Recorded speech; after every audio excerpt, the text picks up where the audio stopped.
I'm Andrew Radick. I keep wanting to say welcome to Fridge Art. I'm Andrew Radick. And I'm Kristen Plesko. And today we are going to talk about the emotional hurdles of illustrating. We're going to talk about the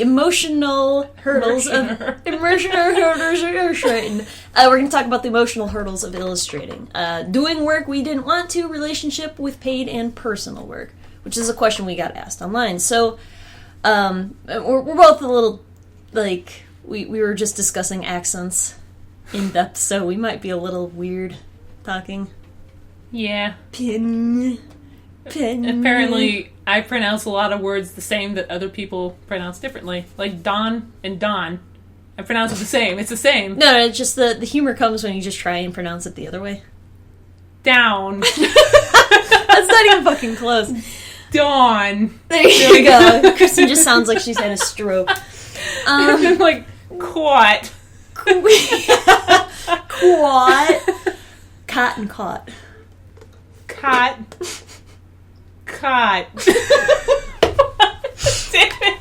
Anyways, so what are some of the emotional hurdles of illustrating? Let's talk about when we don't want to do the work. What do you do?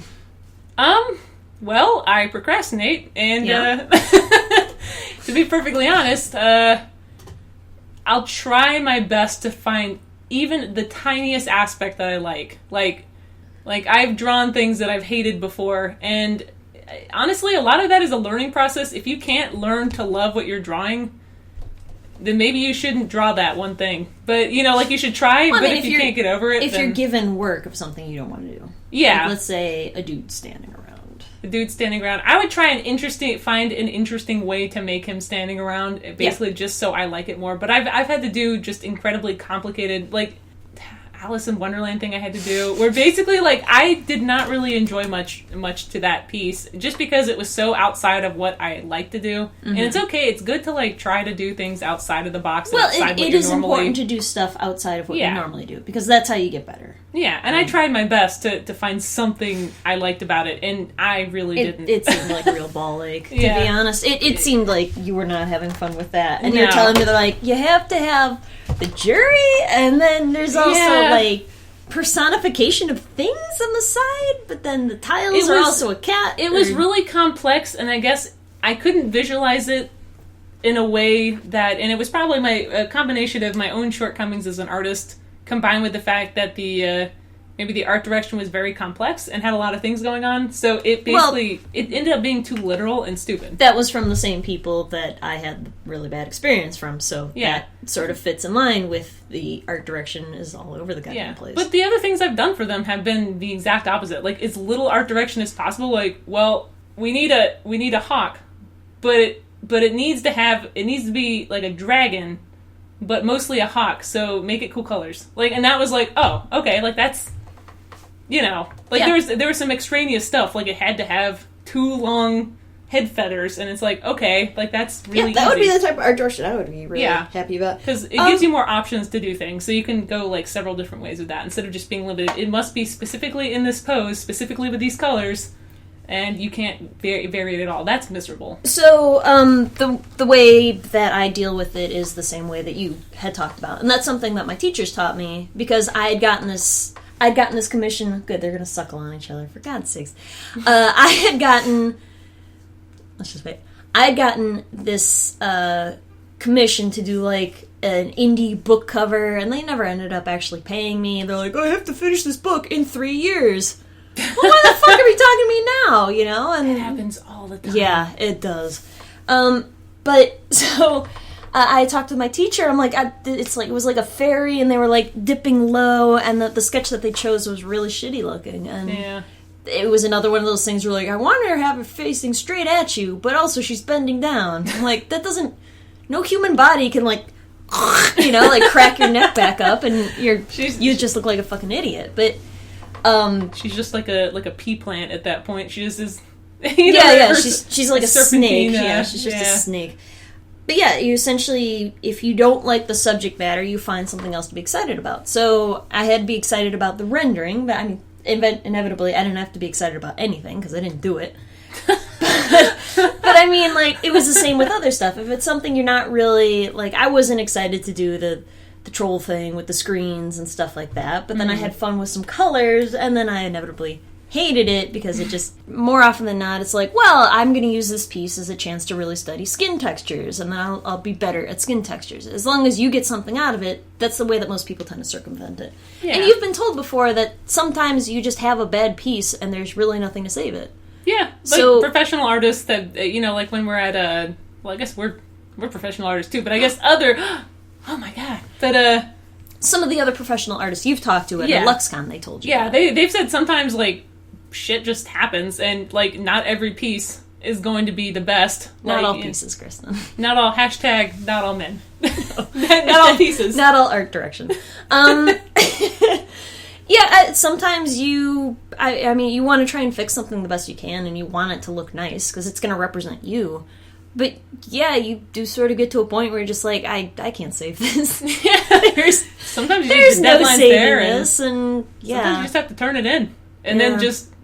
You don't want that to happen. That should be a rare occurrence. Yeah, exactly. It's not like, well, I hate everything, and all this looks like shit. Yeah. More money, please. Like, obviously, if you have a problem completing stuff, then you have to fix that. But it's more something to keep in the back of your mind. If you're just like, this looks like shit, and, the art director's okay with it, but I'm really not happy with this, and I've been trying to fix it, and the thing that would be needed to fix it is to completely change the image, and I can't do that, then you sort of have to settle to a point where you're like, well, send it out the door, because that's the only thing you can do at that point. Just learn your lesson and keep going. Yeah, but like I said, it happens very rarely. Yeah, I don't think that happens, like, in all the pieces I've done for that one company. I think I've only sent them one thing I was truly unhappy with, and I think I've done at least 20 pieces for them.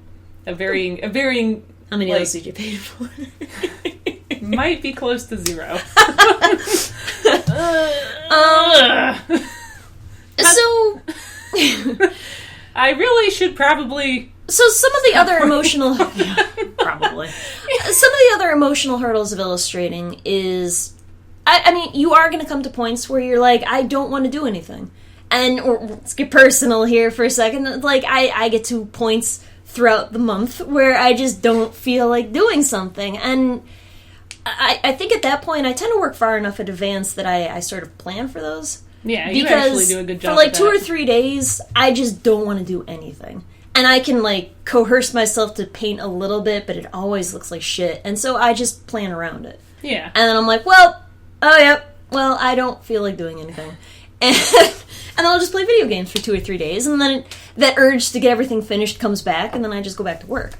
Yeah, which is a much better way to work than I usually do. Which is, I tend to ruminate over something like a cow chewing its cud. Like I just like for a while, and then it gets to like a week before, and then I'm like, I need to really get this done. I'm a chronic procrastinator, but honestly, that helps me stay on task a little better. Like I'm able to do things more efficiently. Do you need that sort of rush? Yeah. Do you need that, like, if I don't get this done... I have 2 weeks to finish this entire painting. And it basically means I have to cut corners in a good way, where I'm not just, like, lollygagging around. So, for me, the procrastination does help. Like, I like to plan things out, but procrastinating does help to a certain extent. I hate doing it, but a lot of times I procrastinate in a way where I know, like I may be working on something right now where I might have just procrastinated because I didn't realize what time of the month it was. Not like in a biological way, but in just I had no idea. You were unaware of your due dates. Yeah, no, I wasn't unaware of the due date. I was unaware of the date that it was.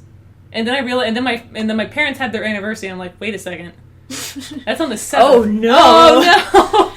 How is it here now? But having like only a couple of, like less than a week to do something really helps me get it done efficiently. And I would say usually that those types of deadlines do actually help me as well. Like, I would much rather have like a reasonable but fairly tight deadline than just do it in 6 months. Like that. Yeah, God, that type of thing. Always wait till the last minute anyway. Exactly. Yeah. And if you have a bunch of projects and let's just say you get 3 projects all at the same time, one's due in a week, one's due in 3 weeks, and one's due in 6 months, you're not going to fucking work on the thing that's due in 6 months. You're going to work on the stuff that's, immediate. Yeah. And then you're like, you'll probably get to the one where it's due in like 6 months and it's only been like 1 month, and you're going to wait like 5 months because what the hell is the point? You don't need 6 months. It just, that happens rarely. I would say more often than not, most companies tend to give you about 3 weeks per illustration. Yeah, which it sounds like a tight deadline, and it is, but really that helps you stay focused. Yeah, I mean, like you don't want to. Yeah, I don't tend to have too many problems with that. Like even like I'm trying to do some screen printing stuff, and I haven't been procrastinating necessarily, but I guess the planning hasn't gone because I've started early. It's harder to get the stars aligned when you're far away because there's other things you can procrastinate with and do, and then eventually, I guess it's like a fuzzy image that gets clearer the closer you are to it. You know, I always find it easier just to work. I like the pressure of a deadline. It helps me focus. I like planning stuff out and sort of parsing through it. So if something is due in like 6 weeks, I will do like individual things at different intervals in that and then get it done. And more often than not, I'm done about a week or two early. Yeah, and then I don't have to stress about it. Be Andrea. Don't be me. Because I'm probably, and I don't know why, like... Illustrators hate this one weird trick. You can just adapt. Just know yourself and adapt accordingly. I think it's better to do what Andrea does and plan in advance. And it's not like I'm not thinking about my projects. And plan for when you're being lazy, because it's going to happen. Yeah. And there is a certain point that you're going to have to push. If you have an art block, most illustrators know how to get through that art block. And to get through that art block, it's just to keep fucking working. Yeah. And it's going to be, you're going to be like, I don't want to worry. Just put on some good music, just whatever helps you concentrate, and then just do it, even if you don't like it. That's how you get through art block. Yep. Or work on something else and reward yourself with like an hour working on something you actually do want to butter yourself up for working on something you hate. That's true. So like what I like to do if I get art block is I'll work on like a sculpture or something. And it's like a different way to be creative without having to it just being drawing. And it makes your brain at least go different routes. And I'm like, oh, well, I can figure out the form this way and I'm having fun. And all of a sudden, wow, I'd really like to draw again. And then you just go back to drawing. Yeah. What are other emotional hurdles? Let's talk about anxiety. Anxiety in illustrations. All the time. Yeah. Every time. If you're working for a company that you really want to do a good job on, and you really want to impress them, holy shit. Be prepared to suffer for a number of weeks. So some parts of that are normal. Some parts of that, like, for me, I have a very difficult time talking with people I don't know. Unless it's in a business setting, then I tend to be a lot more relaxed with it. But saying art isn't business? What are you saying? Well, I'm saying when it's more in like a convention sense, or if I'm talking with other artists, like that would wig me out a lot more than talking with like an art director. Because really, yeah. Well, I have my own special quirks about stuff like that. Oh, okay. And it's not great, but at certain amounts of these things, like it's perfectly fine to have these issues. It's just you have to have a game plan to work around them. So if you don't like calling art directors up on the phone, which doesn't happen anymore anyways, let's say that you don't like calling somebody up and talking to them, you know, like planning, having things more laid out, or just emailing them. I don't know where I'm going with this. Just try to adapt in a way that works for everyone. Yes. Yeah. More or less, yeah. Do that. Yeah. If you know your limitation, like I personally love talking on the phone, and I would love to talk to art directors on the phone because I just happen to be one of those weird people. You're much better at talking with people you don't know than I am. Yeah. Well, because they don't know me. What are they going to do? Judge me? They don't know me. The woman on the phone didn't know me. She don't know me. Said the F word like 4 or 5 times. I know. And she just started laughing awkwardly. I don't give two poops about people because because they're strangers, they can't judge me as easily as someone who knows me can. Yeah, and I have the opposite that I for some reason give two shits about what random strangers think. So yeah. It's weird. I guess it just depends on the person. It does. And if you start hearing a faint rectus, which is we have a timer. Oh, it's not faint, great. We have a timer set up that we're going to try and keep these at 20 minutes. Yeah. So if you just hear that, it's from Age of Empires. I have many Age of Empires themed ringtones. Yeah! Yeah, we do all the things. Yeah. But what else is there? What is our relationship with paid and personal work? How would you say those two differ? I have actually a lot more trouble doing personal artwork. Maybe it's because, like, I think you get to a point where you're like, I just want somebody to tell me what to do. Yeah, which sounds terrible, but it's like, because, like, you feel passionate over, you might feel passionate about something, but then you're like, one, I'm not getting paid for it. And, and the nice thing about things like Patreon and stuff is that you can be paid for doing your own work, and people will enjoy seeing you. If they enjoy seeing your artwork, then they probably would enjoy seeing your original artwork, unless you're just kind of a piece of crap, and, I don't know. No, they wouldn't support you unless they did. Yeah, so things like that honestly make it easier, which is what's encouraging me to do more personal artwork, but for the most part, like, for the past decade, I've done very little personal artwork, partially because of embarrassment. I don't want to post... I find it a lot harder to post my original characters. Your sassy, sexy pictures of the fuck is the guy from Final Fantasy? Sephiroth and... No, not that. Like, original characters Sephiroth and stuff. X-Cloud porn. Fan art is easier because it's not my character. Yeah, people can't judge me. You can judge me based on liking or disliking a character, but they can't... But when it's an original character that something you, like, birthed, like a weird... Yeah, that sort of thing, like... I really have to be in that type of mood to draw that. And a lot of times most of my time is spent doing, commercial work and work for companies. And then I just don't really feel like doing it afterwards. Yeah. And it is sort of nice that, like, with my job right now, they're more or less paying me to do studies so I can get better. And that honestly is very helpful because it's like, I can paint whatever the fuck I want. As long as I make it pertinent towards, what's going on, and I'm learning from it and becoming a better illustrator. So, as long as you're learning. But, I would say my relationship with paid work is probably a lot more relaxed than my relationship with personal work. Yeah, I feel a lot more comfortable just doing something someone told me to and interpreting it They know what they want. I can figure out what they're trying to say. Yeah. There's no guesswork. There's no, like, oh, should I draw it in a forest, or should I just put it on a white background with nothing behind it, It also could just be because we've done it so often that we're just used to it at this point. I think that's it as well. I think that it's like any other job. You just get to a point, it would be like, I try to relate that with, like, Steak and Shake, because I used to work at Steak and Shake, and it'd be like, it would be like being afraid to make a milkshake. That happens so goddamn often at Steak and Shake. You can't be afraid of making a milkshake, even though those machine things will grind up your goddamn fingers if you are not careful. I'm not surprised, because... somebody accidentally ran their finger through it and, like, sliced it open. It's disgusting. They got blood on our ice cream. But, obviously that wasn't served, but it's just like... well, I'm glad it wasn't even though it has served. its pitfalls and its dangers and stuff, it becomes so commonplace that you don't really think of it as, like, a hurdle anymore. Yeah, or like whenever at LL Bean, whenever we had to call, like, whenever someone came up, we're missing a child, and then he had to call on the phone across the whole store, which is an Anchor store, so it was like 2 floors, and he had to get over... Okay, ma'am, well, what shoes was he wearing? Like, do you remember what clothes he was wearing? How tall is he? What does he look like? And then you go on the phone and you relay all that information. That's amazing. Oh, my God. All right. So, yeah. That means walking. It was one of the walking things. Yeah, it was like basically when you point to someplace to go. Yeah. And everybody loves it because it's erectus. Yeah, it's great. It's pretty great. I also have Pluribus, but... Pluribus. Yeah, okay, well, that's pretty much our limit, so that'll help do that. You can record a couple of these if you want. Or do you want to go home? I do probably need to, strawberries are burning a hole through my pocket. Yeah, I'm sure. Do we have any other things with the emotional hurdles of illustrating? I think our paid and personal work is fairly straightforward, and the emotional hurdles we've fairly covered.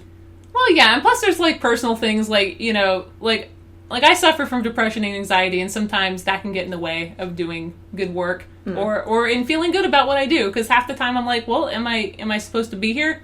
Like, what am I doing? And then the other half of the time I'm like, oh, this is great, so you have to... Obviously, those things are medical issues, and you should go to talk to your doctor. Yeah, I was going to say, those are medical things that it's best to sort out and will help you do your job better. Yeah, and it's, and if it makes you miserable, it's not a personality quirk. That's what I was just going to say. I'm like, I think being a tortured artist is not necessary. Yeah, you don't have to be tortured about anything. You ain't got to do nothing. You just got to do your fucking job. It's a job. And, like, you're making milkshakes, but they're art milkshakes. Art milkshakes. You don't have to be miserable to work for your art. You don't have to be a starving artist to be an artist type of thing. It's a job. It's more or less a job. Yeah. So, yeah. Okay. That's it. Yeah. Pretty much. If you guys have any questions, you can email us at fridgeartpodcast@gmail.com. We also look at the comments so far in YouTube. Not everybody in YouTube's been super nice. Yeah. It's just like, it's Thank always you a for thing. not being the stereotypical bad But yeah, YouTubers. somebody's like, we like your accents, and then we just had an existential crisis. We're like, what are our accents? And then, yeah, Kristen is Californian, and I'm definitely Chicago. Yeah. So basically we sound the same, except that I guess when you get more, like, not necessarily emotional, but when you have to say something that has more weight to it than just casual conversation. Yeah, like, my words, like, hit. They're, you know, the, like, it has a tempo. very, not a tempo. It has, like, a very blunt edge to it. Like, it just, yeah. or I guess a sharp edge to it. Whatever. Yeah. Whatever. And I just apparently mispronounce words. Yeah. And that's apparently standard in California. Yeah, that's the best California. A lot of words just... Pen and pin. Yeah. Cot. Cut. Don and Don. Same. I can't pronounce them differently without being really obnoxious about it. Like, okay. Menace. Well, that's a fucking you thing, so... Well, no. Yeah. Alright, well, I've been Andrew Radick. And I'm Kristen Plesko. And have a good night.